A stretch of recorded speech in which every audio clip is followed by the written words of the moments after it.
और बात करते करते अचानक ही उसका सिग्नल चला जाता है, इसीलिए उसका फोन डिस्कनेक्ट हो जाता है। और तभी मौली सामने से देखती है कि एक आदमी उन्हीं की तरफ चला आ रहा है। और जब ये ध्यान से देखते हैं तो इन्हें पता चलता है कि ये कोई इन्फेक्टेड इंसान है, यानी कि ये ज़ॉम्बी है जो इन्हें मारने के लिए इनकी तरफ लगातार बढ़ रहा होता है। इसीलिए निक अपनी गाड़ी से गन निकालता है। उसी वक्त उसका मोबाइल भी नीचे गिर जाता है और अब वो ज़ॉम्बी के ऊपर गोलियां चलाता है, जिस वजह से ज़ॉम्बी नीचे जमीन पर गिर जाता है। ये दोनों बहुत खुश होते हैं कि इन्होंने ज़ॉम्बी को मार दिया, लेकिन अब भी वो जिंदा होता है। निक एक और गोली चलाता है, लेकिन ज़ॉम्बी को कुछ नहीं होता और अब निक की गन में गोलियां भी खत्म हो चुकी है। इसीलिए मजबूरी में इन दोनों को एक बार फिर से कार में वापस बैठना पड़ता है, जिसके बाद ये ज़ॉम्बी का यहाँ से जाने का इंतजार करते हैं। लेकिन ज़ॉम्बी इन्हीं की गाड़ी के चारों तरफ है, क्योंकि वो इन्हें मारना चाहता है। यहाँ रात हो जाती है, लेकिन ज़ॉम्बी अब भी इन्हें इनकी साइड विंडो से देख रहा होता है। दरअसल निक से सबसे बड़ी गलती ये हुई होती है कि उसका मोबाइल गाड़ी के बाहर गिरा हुआ है, जो वो अंदर नहीं लाया था, और अब इन्हें मोबाइल को हासिल करना होगा। ये गाड़ी की लाइट जलाते हैं और देखते हैं कि ज़ॉम्बी आसपास नहीं है। इसीलिए मौली चुपके से कार से उतरती है और जल्दी वो मोबाइल तक पहुंच जाती है।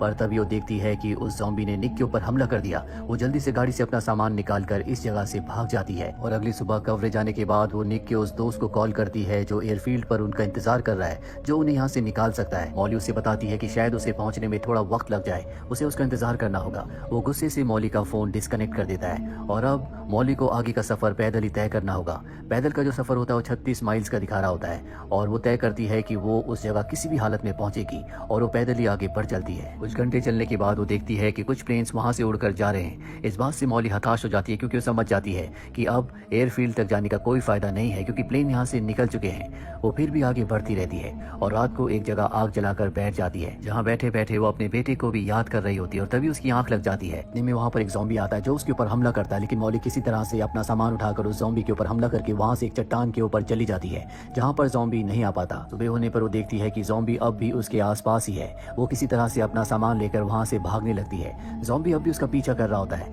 लेकिन ज़ॉम्बी बहुत स्लो होता है, इसीलिए वो उस तक इतनी आसानी से नहीं पहुंच सकता। हालांकि मौली उसकी तरफ पत्थर फेंक कर उसे यहाँ से जाने के लिए भी कहती है, लेकिन वो बिना जवाब दिए लगातार उसकी तरफ बढ़ता चला जाता है। और अब एक बार फिर से रात हो जाती है। मौली एक चट्टान के ऊपर जाकर रात बिताती है। मौली को पता है कि ज़ॉम्बी स्लो होते हैं, वो चट्टान के ऊपर नहीं चढ़ पाते, इसीलिए वहाँ पे सुरक्षित है। सुबह जब वो उठती है तो एक बार फिर से उसे निक के दोस्त का कॉल आता है। वो कहता है कि तुम्हारे पास कल सुबह तक का वक्त है। कल सुबह अगर तुम एयरफील्ड तक नहीं पहुंची तो हम यहाँ से निकल जाएंगे। इसका मतलब ये है कि अब भी उसके पास एक मौका है कि वो यहाँ से निकलकर अपनी जान बचा सके। मौली एक बार फिर से अपना सफर शुरू करती है। वो ज़ॉम्बी अब भी लगातार उसके पीछे आ रहा होता है। मौली का खाना पानी सब कुछ खत्म हो चुका है, इसीलिए उसकी बॉडी डिहाइड्रेट होती है और यहाँ पर गर्मी बहुत ज्यादा है। वो रुक भी नहीं सकती, क्योंकि अगर वो रुकी तो ज़ॉम्बी उसके ऊपर हमला कर देगा। और मौली बहुत ज्यादा थक चुकी है। थकान की वजह से उसकी आंखें बंद हो रही होती है और तभी सामने से एक बहुत बड़ा तूफान आ जाता है। वो ज़ॉम्बी के साथ उस तूफान में फंस जाती है और जब उसे होश आता है, उसकी आंखें खुलती है। वो देखती है कि सड़क के पास से एक गाड़ी गुजर रही है। वो उन्हें आवाज देती है, जिसमें से दो आदमी बाहर निकलते हैं। वो सबसे पहले मौली को पीने के लिए पानी देते हैं। इनमें से एक का नाम टेड और दूसरे का नाम जेसन होता है। मौली उन्हें बताती है कि उसे एयरफील्ड तक जाना है, तभी वो इस देश से बाहर निकल सकती है। ये मौली को गाड़ी में बिठाते हैं। मौली देखती है कि उसका बैग उसके पास नहीं है। वो कहती है कि शायद मेरा बैग वहीं पर गिरा होगा जहाँ पर मैं बेहोश थी।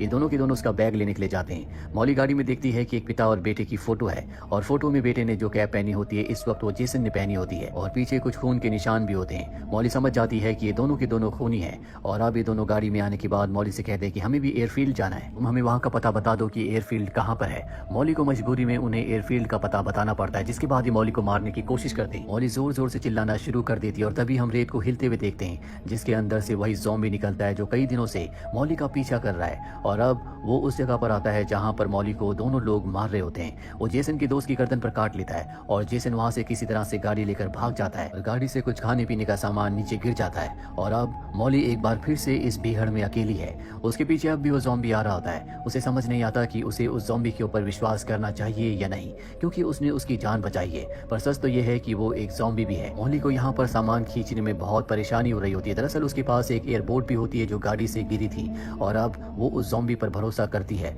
वो ज़ॉम्बी के गले में उस बोट को बांध देती है, जिसमें वो सामान भी रख लेती है और धीरे धीरे आगे बढ़ना शुरू करती है। जिसके बाद वो ज़ॉम्बी को अपनी कहानी बताती है कि पहले वो एक पोल डांसर थी। वो कम उम्र में माँ बन गई थी। उसने एक बेटे को जन्म दिया था, लेकिन उस वक्त वो उसकी देखभाल करने के लिए पूरी तरह से तैयार नहीं थी। इसीलिए उसने अपने बेटे को अपनी बड़ी बहन को दे दिया और उसी ने उसके बेटे की देखभाल की। वो अब भी अपने बेटे को बहुत मिस करती है और अब वो तय करती है कि वो ज़ॉम्बी को ट्रेन करेगी। अगर वो उसका कहना मानेगा तो उसे अपने साथ ले जाएगी, नहीं तो यहीं भीड़ में छोड़ देगी।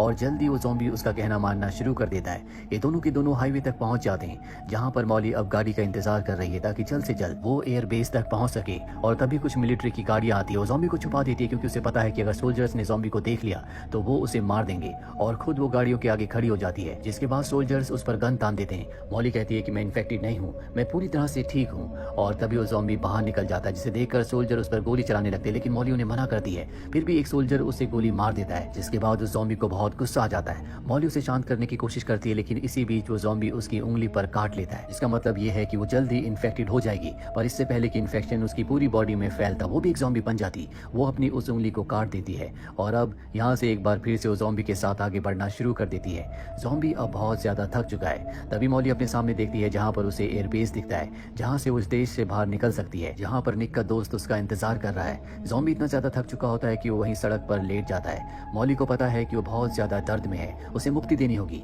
इसीलिए वो ज़ॉम्बी को मार देती है और यहाँ से अकेले आगे बढ़ती है। जल्दी वो निक के दोनों दोस्तों तक पहुँच जाती है, जहाँ पहुँचने के बाद अब वो मैक्सिको आराम से जा सकती है, जहाँ पर ज़ॉम्बीज़ नहीं है। लेकिन यहाँ से मैक्सिको के लिए निकलने से पहले वो लॉस वेगस अपनी बहन को कॉल करती है, जहाँ पर उसका बेटा भी है। कॉल को उसका बेटा उठाता है, जो बहुत ज़्यादा डरा हुआ होता है। वो कहता है कि मुझे घर पर बंद किया गया है, घर के बाहर चारों तरफ ज़ॉम्बीज़ हैं जो मुझे मारना चाहते हैं। और अब वो अपने बेटे के लिए बहुत ज़्यादा चिंतित होती है। वो समझ जाती है कि उसकी बड़ी बहन शायद इन्फेक्टेड हो गई है या वो मारी जा चुकी है।